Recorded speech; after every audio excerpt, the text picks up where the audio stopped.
Fact or fiction? Is there anything more terrifying than the idea of being abducted by aliens?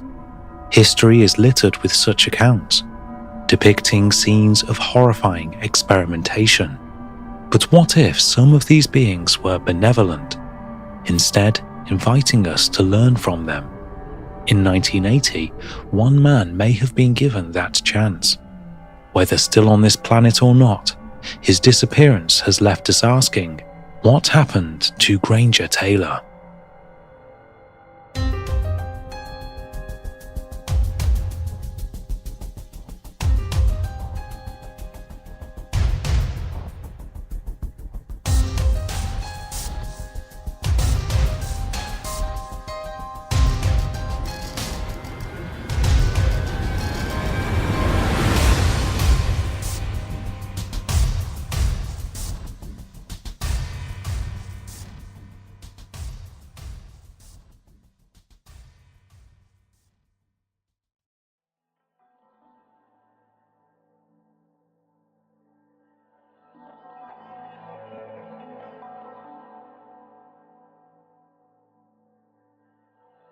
On the morning of the 30th of November 1980, the citizens of Duncan, British Columbia, were cautiously emerging from their battered and broken homes.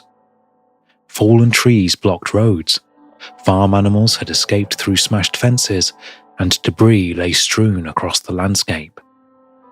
The previous evening, they had endured one of the most severe storms the area had ever seen. Gale-force winds had knocked out the power grid for the whole town, and countless properties had sustained broken windows, stripped rooftops, and torn up gardens. Still, the community of Duncan was a resilient and self-sufficient one. The populace soon began a concerted effort to get their small logging town back up and running, sweeping glass, clearing toppled trees, and mending downed power lines. Whilst the townfolk were no strangers to hard work, there was a feeling that their efforts could have been eased with the help of one enigmatic figure, an engineering prodigy and local legend who would have gladly helped repair the damage for fun. His name was Granger Taylor, but he was nowhere to be seen. Word quickly got around that he had not been seen since the previous evening, and blithe rumours began to spread, alleging all manner of typically strange possibilities as to the genius eccentric's whereabouts. But what truly happened to him may have been far stranger and certainly more heartbreaking than the townsfolk could possibly know. On that same morning, Granger's stepfather discovered a handwritten note from his son, left the night of his disappearance. Whilst many consider it to be a suicide note, Granger took explicit care in assuring his family and friends that this was not the case. The letter explained that he was to be taken away that evening, embarking on a 3.5-year journey, and to return home after having learned all he could. Unfortunately, despite Granger's family leaving the back gate unlocked for many years after he vanished, their son never did return. The question of what happened to him remains a perplexing one nearly 4 decades later. Yet whether or not it has an ending, the story of Granger's life is an amazing and inspiring one in its own right, which deserves to be told.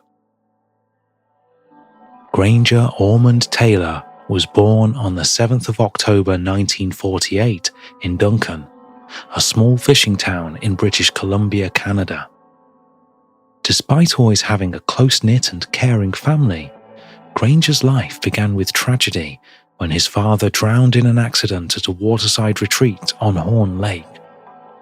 Granger was only young at the time, and despite knowing his dad for only a short period of his life, the death had a profound impact on his mental state, the echoes of which remained throughout his adulthood. He became quiet and extremely introverted as a child, spending most of his time alone in his bedroom. His mother remarried a few years later to a kind, caring man named Jim Taylor, who had children of his own. Granger grew to love his stepfather and siblings just as much as his own flesh and blood, and by all accounts, he had a stable and supportive home life. Despite this, he dropped out of school in the 8th grade, although this is to say nothing of his intelligence. Even early on, Granger displayed an extraordinary comprehension of machinery.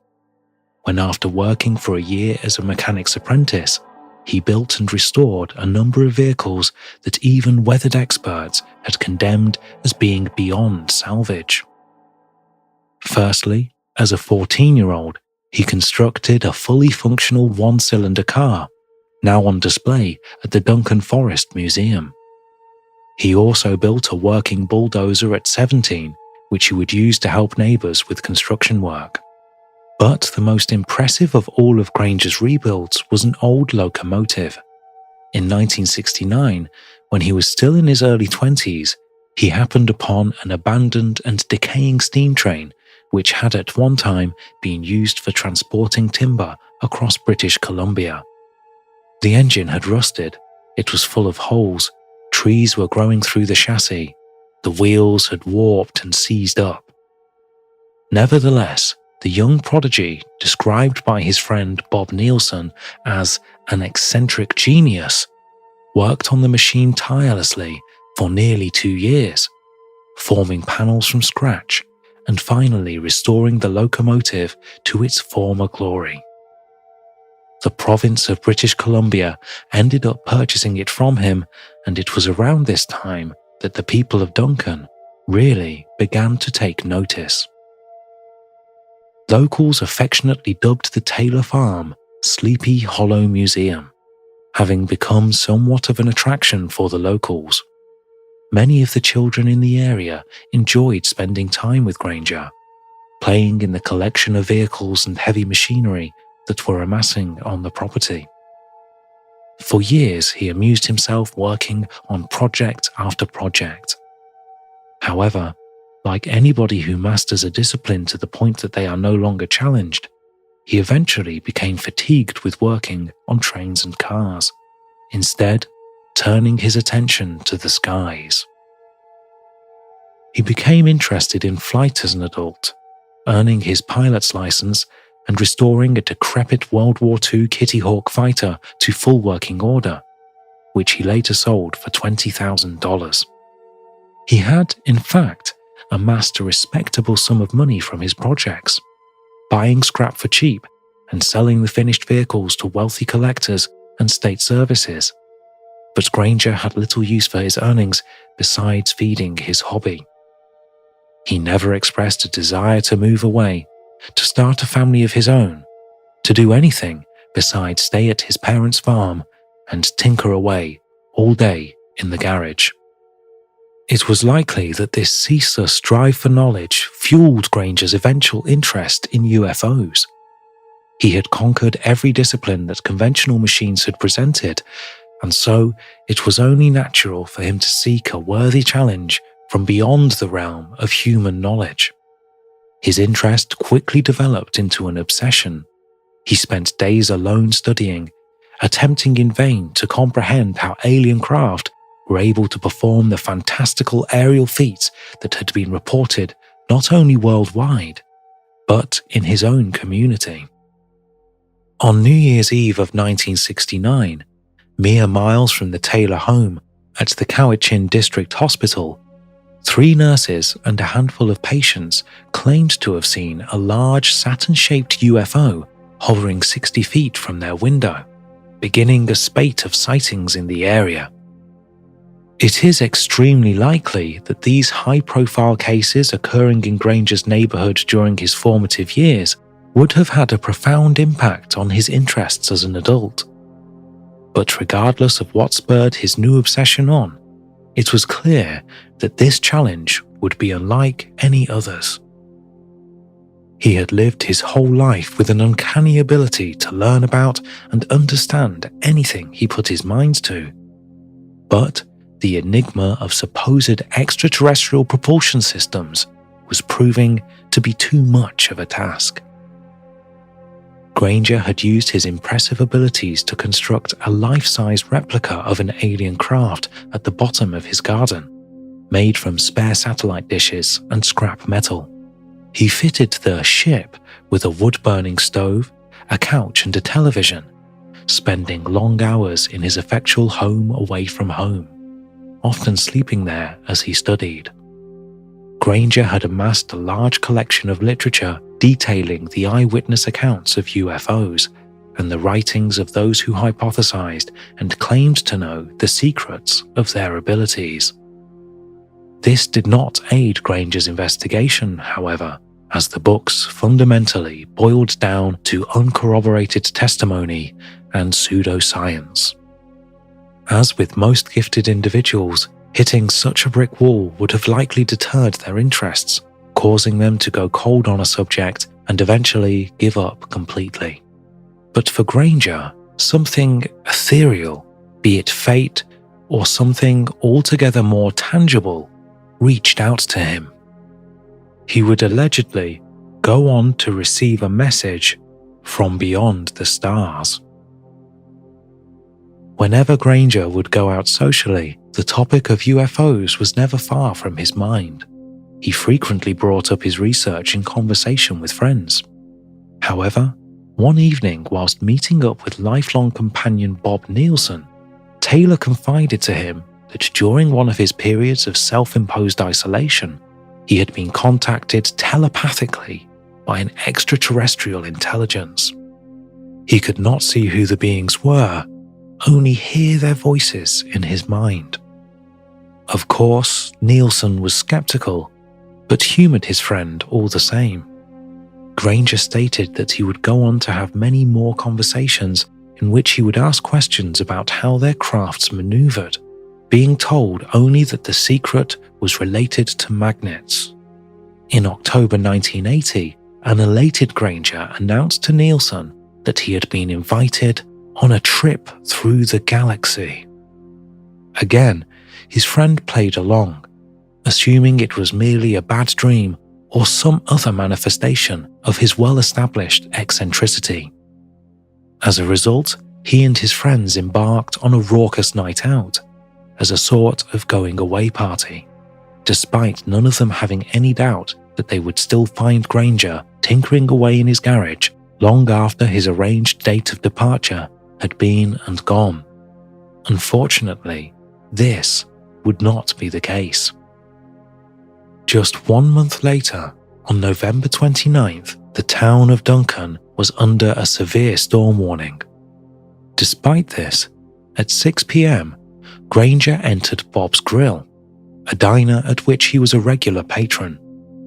A worker there, Linda Barron, noted that whilst he had been wearing his regular attire, logging boots, jeans, a t-shirt and a knitted sweater, he had not been wearing a waterproof jacket or large overcoat. He was clearly not prepared for the incoming torrent. Granger paid his bill and left the diner at 6:30 p.m, just as the storm began to tear through the town and surrounding area. Linda would be the last person to ever see him. Granger would take his beloved Datsun truck and drive off into the night, never to return. The very next day would be the first of a long, drawn-out search, which would ultimately end in resignation and acceptance that he had simply dropped off the face of the earth. That same day, his father would find the note he had left, which read, "Dear Mother and Father, I have gone away to walk aboard an alien ship, as recurring dreams assured a 42-month interstellar voyage to explore the vast universe, then return. I am leaving behind all of my possessions to you, as I will no longer require the use of any. Please use the instructions in my will as a guide to help. Love, Granger." This was not a suicide note. Taylor clearly told his parents he would return after his voyage. He also referenced a will he had prepared which allotted all of his possessions to his parents. This was also curious, as he had made a concerted effort to scratch out any mention of the word deceased and replace it with "departed." Before he had left, he had thanked his stepfather Jim for everything he had done for him. He had never mentioned his alleged communications with extraterrestrials to his family or his intention to leave, and this caused some confusion. His mother was away on vacation at the time of his disappearance, and unfortunately, she never got the chance to say goodbye to her son, even if she wouldn't have known she was doing so at the time. In the absence of a body, authorities struggled to explain just what had happened to Granger Taylor, and his disappearance would go on to become one of the most enduring enigmas in Canadian history. Most of the information from the time he vanished consists of newspaper clippings and the overly enthusiastic work of ufologists, which, although intriguing, offers little more credibility than campfire stories. Therefore, it is pertinent to look at the more reasonable explanations. The first of these is that Granger made the decision to take his own life, constructing the narrative of an extraterrestrial voyage with the intention of comforting his friends and family in the idea that he was off exploring the stars. Some have concluded that Taylor's inability to understand space travel had eaten away at him, causing him to become frustrated and depressed during his prolonged periods of isolation. The fact that Taylor gave away all his possessions adds credibility to this theory, as whilst somebody who plans to go away for a few years may well get rid of a few odds and ends, it is unlikely that they would rid themselves of everything they owned, much less write up a will. But if Taylor did commit suicide, where is the body? In 1986, 6 years after his disappearance, the remains of clothing, bone fragments, and shards of a truck believed to have been Taylor's were discovered in a crater on an unnamed mountain. It is postulated that Taylor had been carrying dynamite in his truck, which he normally used for clearing tree stumps. Rumors circulated that the young prodigy drove up that mountain and simply blew himself to smithereens, though none of the remains were ever proven to have been those of Taylor or his truck. For instance, the metal shards that were found were pink in color, rather than the light blue of Taylor's vehicle. Furthermore, this was before the age of DNA analysis, so nobody can say for certain whether the bones really were Taylor's at all. That being said, given the length of time between his disappearance and the discovery of the remains, it is possible that weathering and erosion of the metal had caused discoloration, and the rest of Taylor's body may have succumbed to animal predation. However, without solid evidence, the door to speculation remains open. There are others who claim that Taylor may have wanted to start a new life elsewhere after all, and faked his own death in order to make a fresh start. But again, if this was the case, why fake his own death? Knowing it would cause his family and friends untold pain. Surely it would be far easier to simply move. He had money in the bank, and a man of his talents would no doubt be able to find steady work wherever he settled. Perhaps it was an action befitting the eccentricity of his character, but this would stray far from the aloof, delving deep into outright cruelty. With it being unlikely that Taylor ran away, and having displayed no signs of depression that any of his close friends or family were able to pick up on, what is the most likely of explanations? Whilst neither law enforcement nor the family at large ever made mention of it, his friend Robert Keller and sister Grace Ann Young both claim that Granger had a history of drug use, common to many younger people, especially of that era. Granger had allegedly smoked marijuana for years and, according to his sister, had been taking significant doses of LSD in the months before he went missing. With hallucinations and other psychological abnormalities being associated with these substances, LSD in particular, it may be reasonable to assume that Granger was earnestly expecting to be carried away aboard an alien craft, having hallucinated these conversations for weeks. He likely followed his apparent orders to drive to the mountain for collection under the cover of the storm, and either whilst under the influence or by some accident, the dynamite in Granger's truck detonated, killing him instantly. Other plausible theories are that he was kidnapped and killed, his vehicle stolen, or that he drove into quicksand or a sinkhole during the storm and that his body remains trapped underground.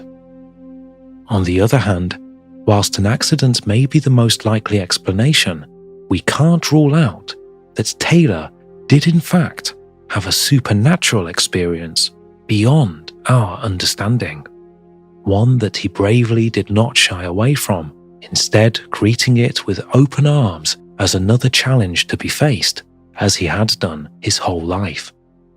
But if this was the case, why has he not returned as he said he would? Could it be that the intelligence that allegedly communicated with him was in fact malicious, manipulating him into a false sense of security? Or could it be a matter of time dilation, as he would theoretically be travelling at phenomenal speeds? What passes by as 3 years to him would pass by much slower for us back on Earth. And he may still return. There is so much unknown about this case, as there is about the universe at large. All we do know is that on a stormy November night, an enigmatic man, loved not only by his friends and family, but by his community, disappeared on a voyage into the unknown. Perhaps Jim Taylor puts it best. I can hardly believe Granger's off in a spaceship, but if there is a flying object out there, he's the one to find it. Let's hope that he did just that, and that somewhere out in the farthest reaches of the Milky Way, there is a human by the name of Granger Taylor, having the experience of a lifetime traveling amongst the stars, even if he is a little late getting home.